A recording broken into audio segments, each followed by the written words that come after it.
Hello, ladies and gentlemen, and welcome to the Blue and Garmin podcast, episode 20. And welcome to the NRLW Paramount Eels versus Newcastle Knights review for round 4, as we have unfortunately lost 6 points to 30 against the Newcastle Knights. So, yeah, if you guys are brand new to the channel, please make sure to like and subscribe to the channel itself. And yeah, go and do that right now. So yeah, well, thank you so much, guys, for sending me some feedback on the YouTube channel and on the podcast itself. And yeah, well, thank you so much. And yeah, well, enough rambling about. Let's get on to episode 20 of the Blungami podcast. So, anyways, guys, let's get on to the review of the NRLW. And well, I'll make it a little bit quick tonight because I do want to just put out some other stuff possibly on Wednesday because I do have some tape work to do and some other personal things to catch up with. So I won't be here for too long. So apologies for that. And I do apologize if my NRLW review is not the most in depth type of review for tonight. Just because I didn't have time to watch the game itself. So yeah. Anyways, guys, let's go on to the review as I'm going to share the screen over here. Just give me a sec. Just going to refresh the Paramount Eels page.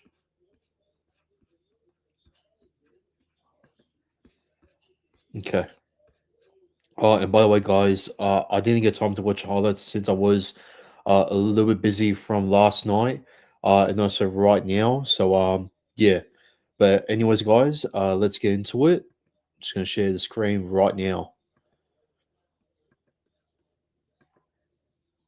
Okay, so kick off here from us. A kick bomb there from Rachel Pearson herself. Ravi Lee Ayla there was penalised there for a slow appeal. And then Rachel Pearson there put on a line dropper there, being forced in the in goal area there early on. Casey Toy Hiku there makes the error there. Hang on a sec. Am I? Oh no, I'm not. Oops. Here we go. Yeah, so Casey Toy Hiku made an error there, and then Shanice Parker makes an error there as well, and then Simone Carpani comes on there for Taylor Priedman. Botty Vetty Welsh makes a line break there, and then she gives out there to Tess Staines there, and she gets over there to make it 4 points to nil. And then Jesse Southwell there converts the try there to make it 6 points to nil in front of the goalpost there. Ruby Cheriton there was penalised there for a ball strip there. Tanika Wilson there was penalised there for a slow appeal. Paige Travis there came on there for Elise Albert. Sheridan Gallagher makes an error there. Jesse Southwell makes a line break there. Rachel Pearson puts up a kick bomb. Tess McWilliams was penalised. Shanice Parker makes a line break there. Then she passes out there to Tanika Willison there, and she scores a try there. She beats Abby Church there, and she makes it 10 points to nil. And Jesse Southwell there converts the try there to make it 12 points to nil. And sorry, I keep on saying sorry. um, I said again. Georgia Roach was penalised there for working on the ground. Talia Predeborn comes in there for Olivia Higgins. Then we forced Newcastle in the Ingo area there. as Jesse Southwell there takes a line drop up there with a few minutes left to go before half time, which it was half time, 12 points to nil in favour of the Newcastle Knights. And we still haven't scored a point yet at home, which is it's quite disappointing and quite embarrassing since last year we did score some tries before half time. But going into this year, sorry, no, I keep saying with our captain there, me Halia Murphy and Abby Church there, we're still not good enough to compete close enough against the Newcastle Knights, who they may look like a good sorry, they may look like a good roster on paper, but we all know that's they're not really the most competitive team in the NRLW at the moment. They're up there with the Sydney Roosters. And in the first half, we just kept on was penalised there.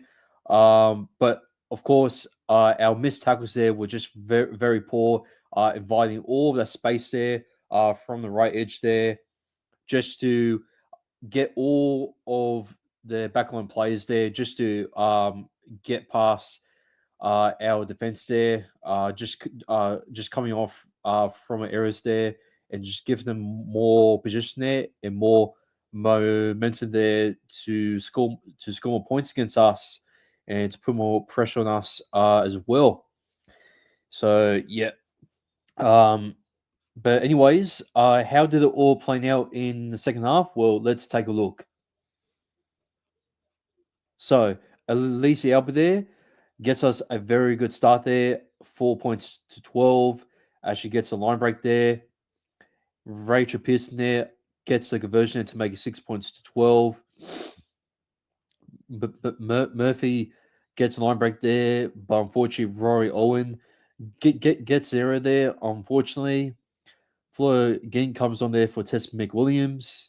Alicia Alba makes another line break there, but unfortunately she drops the ball. as as long with Faye. Yasmin Clydesdale makes a line break there. She makes a 16 point to 6 in our left edge defense there. Jesse Southwell converts the try there to make it 18 points to 6. And Sheridan Gallagher makes error there as we try to get the ball back. And Gallagher makes another error there, but with 3 minutes later, when they got the ball back, Tess Staines makes a line break there, and they put on pressure on us.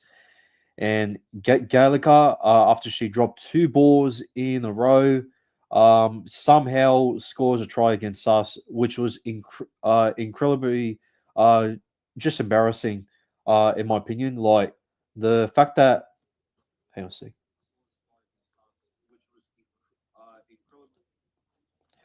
Which was incredibly just embarrassing. Yeah, I just had to check my sound there to see it if it was working, which it is. But yeah. But anyways, sorry, I keep saying apologies for that.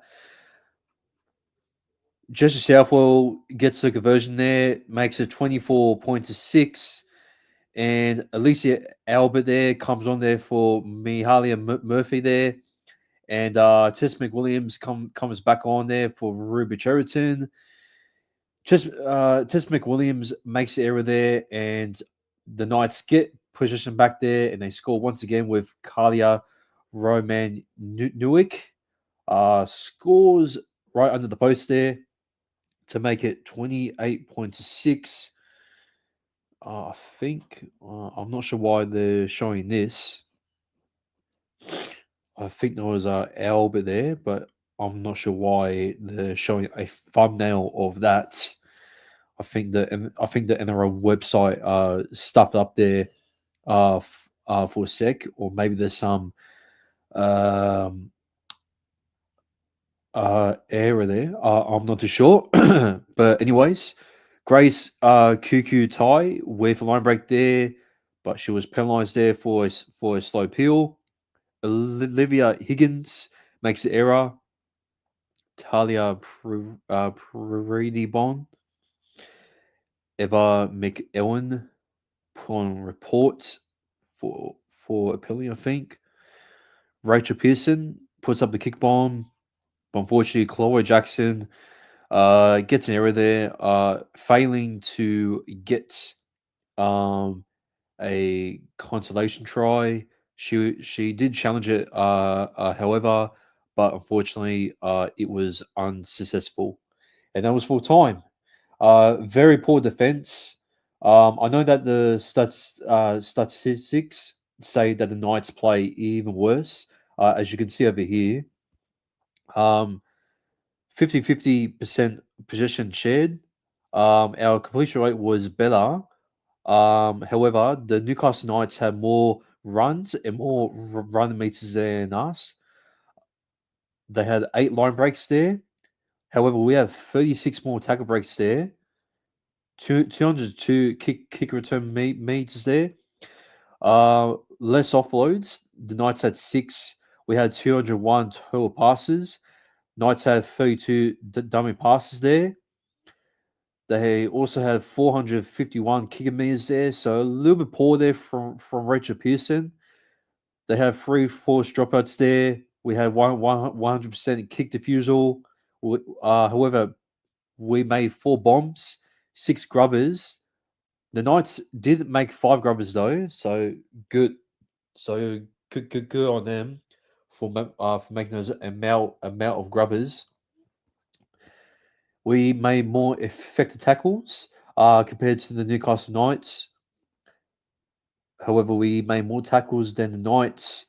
We missed less. The Knights missed 36, but we had 8 in effective tackles there. Less errors, less penalties, and less players put on reports. And we used our interchanges there less than what the Knights did. So yeah, it looks like I think the rotation there from the Knights there and the teamwork there, along with Jesse Southwell there from a combination there, were just too class for us. I think so. Yeah, well, just not good enough.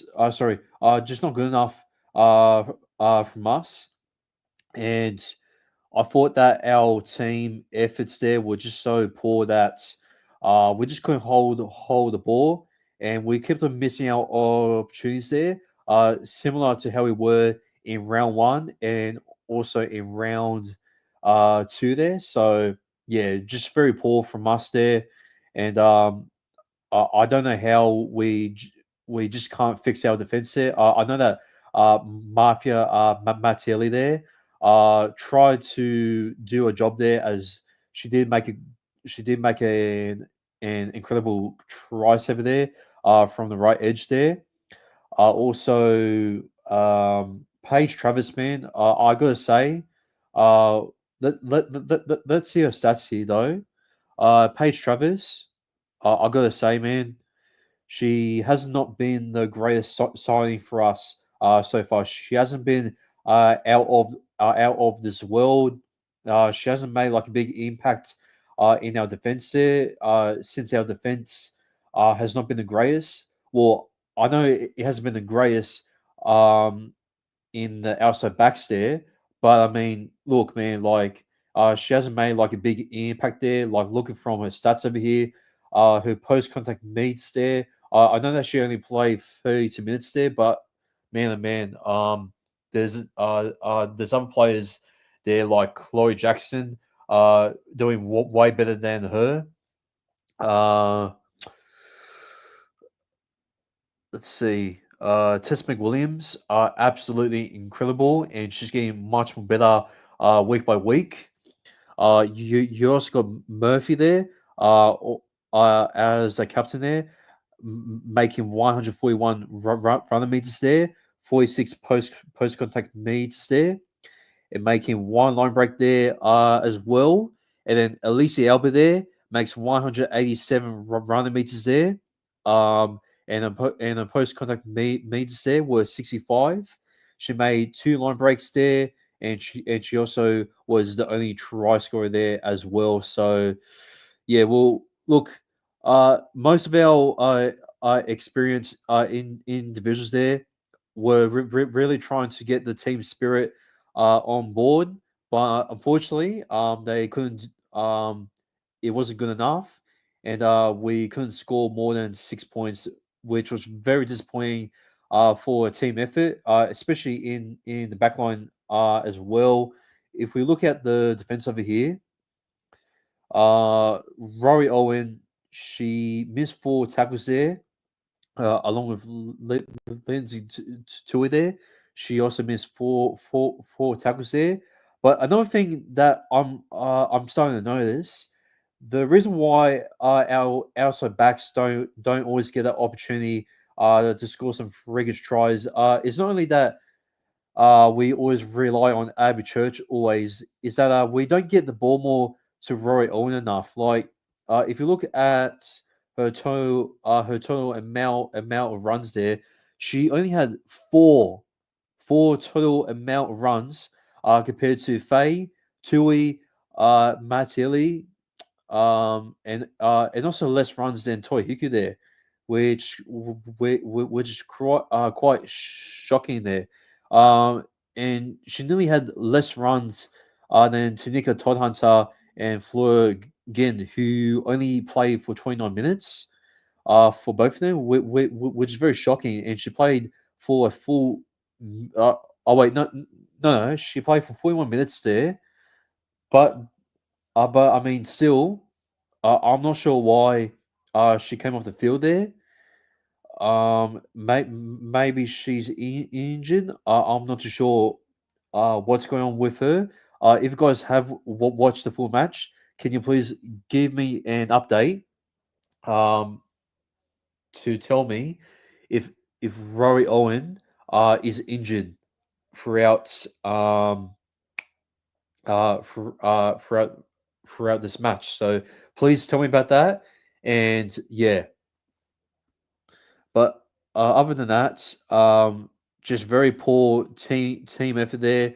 Not giving our younger individuals enough impact there. Like if you look at Chloe Jackson, she didn't even make over 100 running meters there. She did make a couple of good decent post contact meters there, but I mean her Ravi Lee Ayler there, who was pretty good in defense there. As you can see, she only missed 1 tackle there, making 22 tackles there. Chloe Jackson was pretty good in defensive, making 39 tackles there, 2 missed tackles there, and yeah, um, sorry. Who else was pretty good in defense there?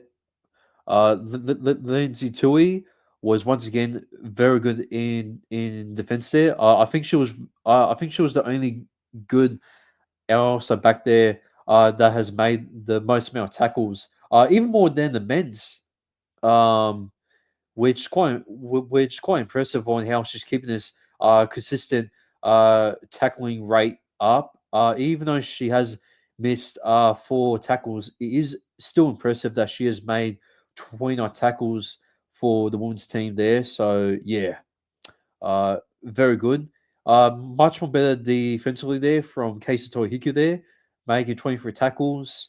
But however, Rachel Pearson only making 262 kick meters was a little bit of a downgrade from the last couple of weeks there. So I'm not too sure why her kick game was not impressive from the last couple of weeks there. I know she made 4 bomb kicks there, 4 grubbers there, one crossfield field kick there. But I mean, yeah, she didn't make that many kicks there. Maybe because our forwards were trying to push as much as possible. As you can see from the stats there, it was close to being even there. But yeah, just not good enough from our team, man. And I think maybe that we are relying on our older individuals way too much. Like you look at the you look at Jason Roll's team early on in the season, and it was a complete opposite. We had to rely on our younger individuals like Longy, waiting for Josh, just to spark the team just a little bit there. Ryan Smith there, just get the full pack going there. Uh, who else? Uh, who, uh, who's that young forward there? Who comes off the bench there? I forgot his name. Um, what's his name again? What is his name again? What's his name again? Tuivadi. We had to rely on him. Luca Moretti, Kitoni Katoga there, and Matt, and also Matt Dory has his moments as well, and yeah, just it's just a complete opposite. For the women's team, we have to rely on Abby Church, Murphy, Albert, uh, other older individuals there. Like I'm pretty sure Martelli is an older individual there. I'm not too sure. I'll check her age.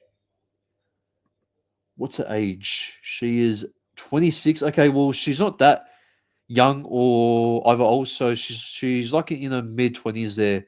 So I mean, for an experienced back line there, I do feel like that she did want to step up and to get the win and just to put on that jersey and to actually just gel into the team there. After she's had a shaky start, she wanted to make a big statement that her experience deserves to be into the team. But for the rest of a younger individuals there was no support for Chloe Jackson. There was no support for Roy Owen there. There was no support or either accommodations there from Rachel Pearson or either Toy Hiku there, who's been not at her best on how she was from last season. To be fair, I feel like that Toy Hiku has taken a massive backward step. If you compare her stats from last year, I mean, I'll get her stats up here in a sec. So she usually plays on the wing, but she's moved to 5'8", I think in 2023. Correct me if I'm wrong. I think in mid-season, she transitioned into 5'8", and she made a debut in 2022, and um, so in 2024. Let's see. So she played 9 games there, won five. However, she made one try there, 599 kicker meters there. Like she was at her peak last season, a 5'8" there. She made three dropouts there.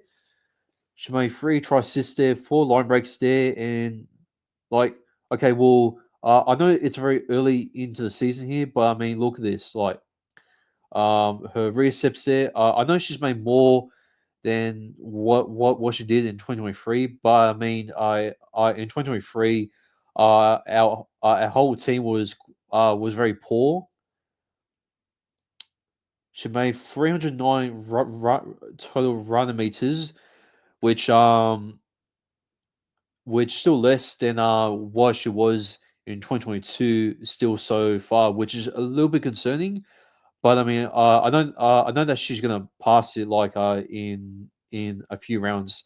I think she should pass this total amount of running meters by next round when we take on. I believe we take on next week the Dragons back at home, but this time at Combank, not at Marylands. And speak about our home ground there. I noticed that our home record at Eric Treadell Stadium has not been the best. It's been a little bit of a curse for us in the last couple of meters over there. And I heard from other Paramount podcasters that we should suggest our women's team to play at Kellyville, and I wouldn't mind a move. So yeah, what do you think, Blue Army?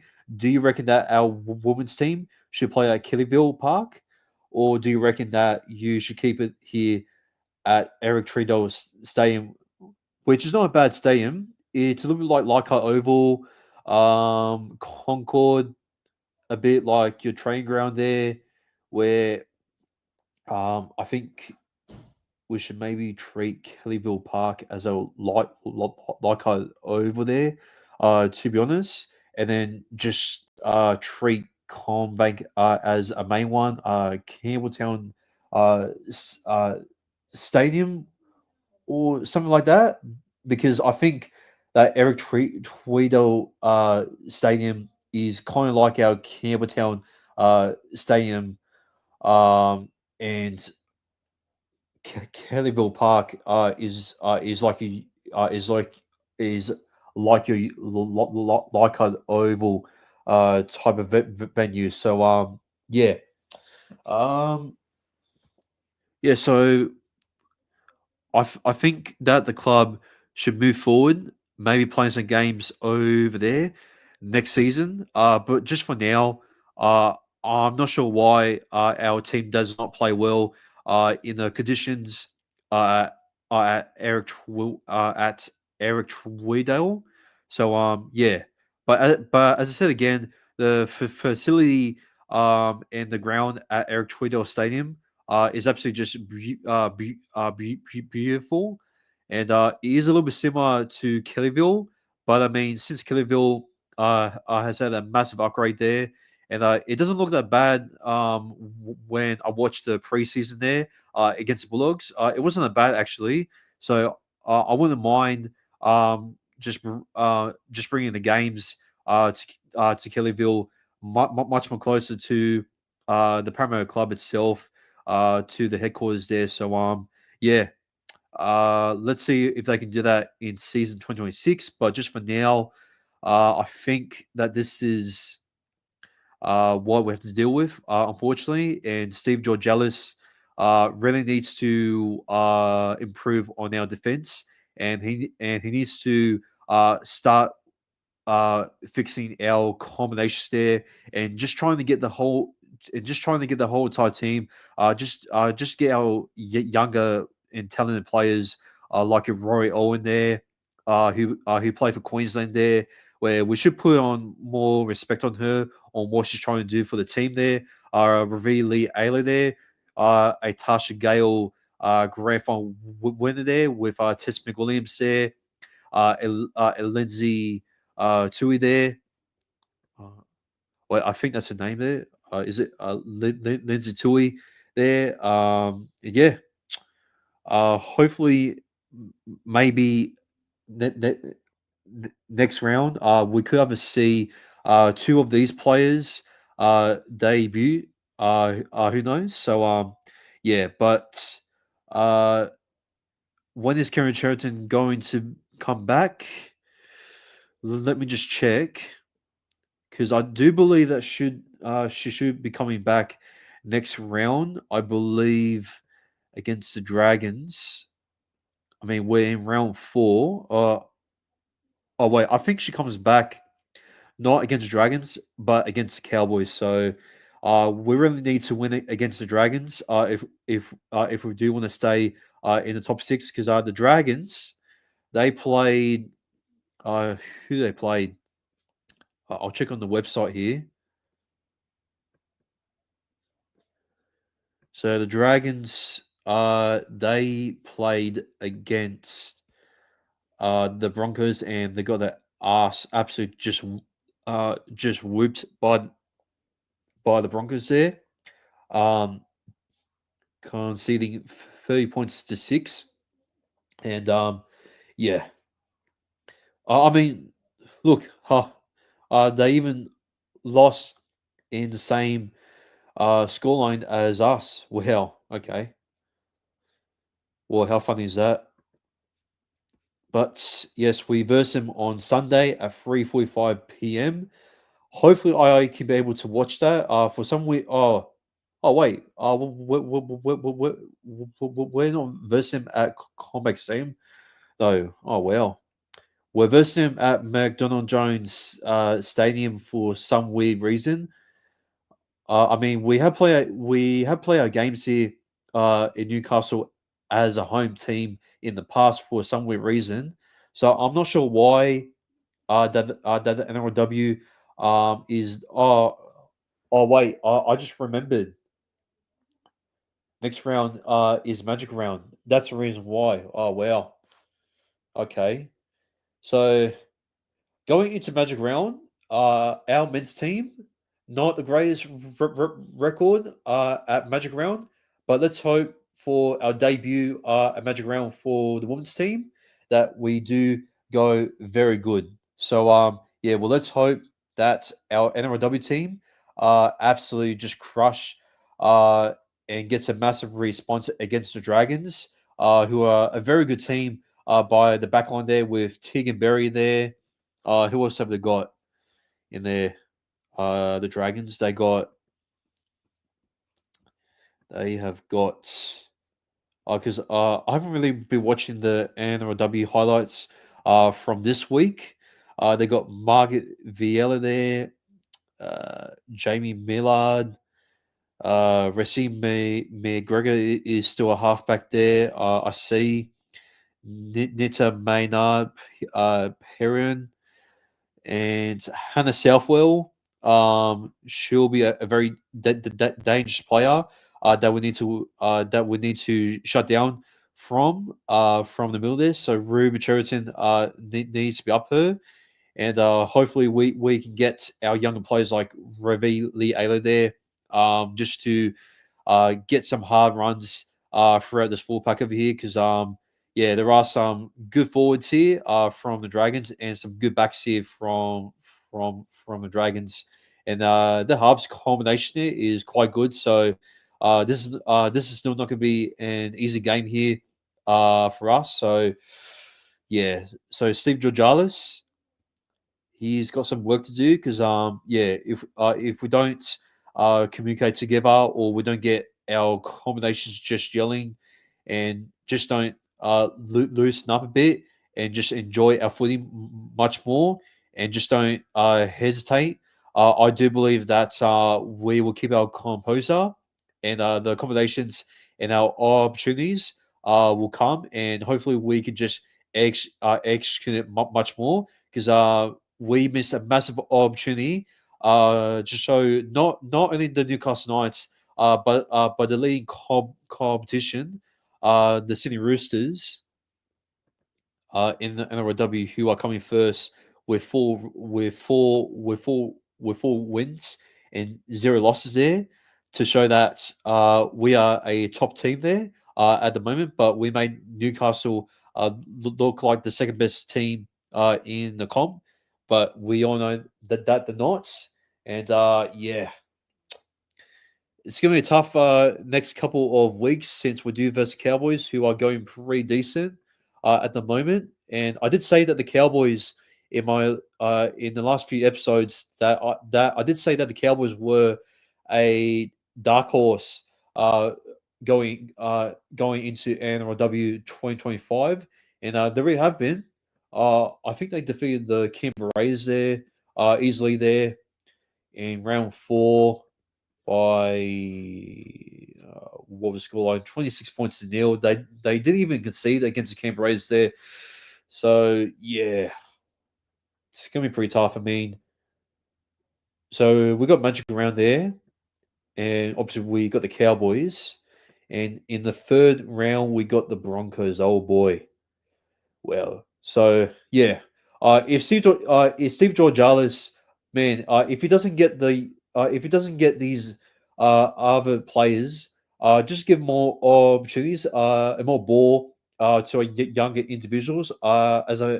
As I have been repeating myself over and over again, then I think we really need to ask some real questions here from the coach staff, whoever's working on the women's defense work, because we all know that Sam Moa is the men's defensive coach, but I don't really know the whole women's coach stuff there, other than Steve George Ellis, and that's it. So yeah, um, so yeah, just let me know, guys. What do you guys think we should improve, and what should we work on?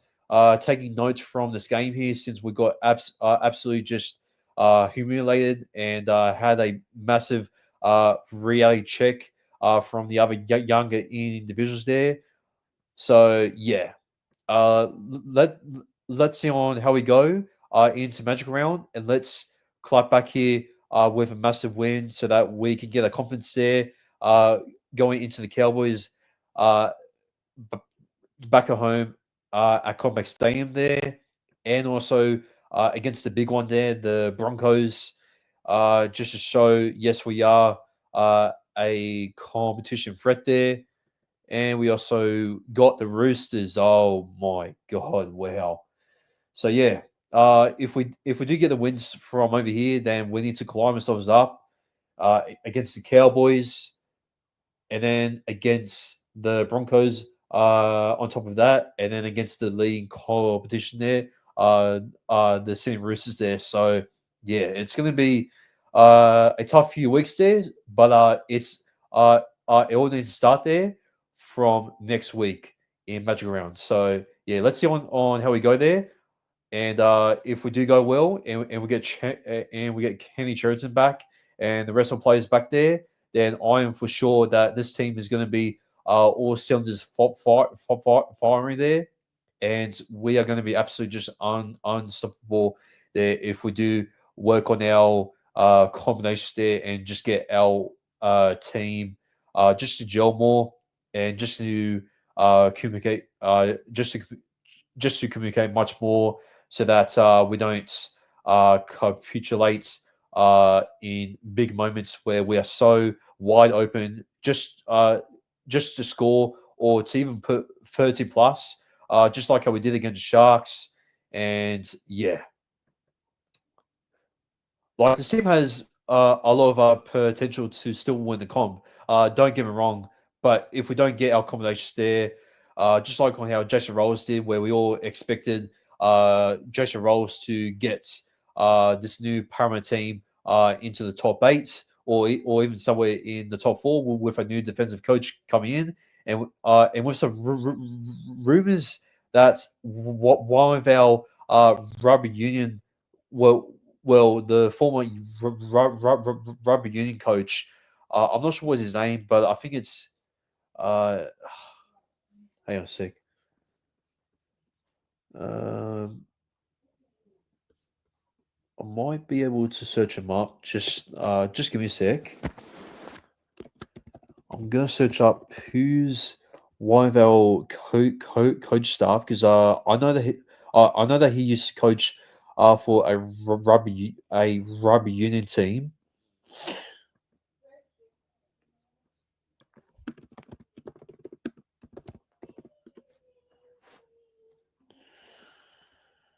Okay, where is he?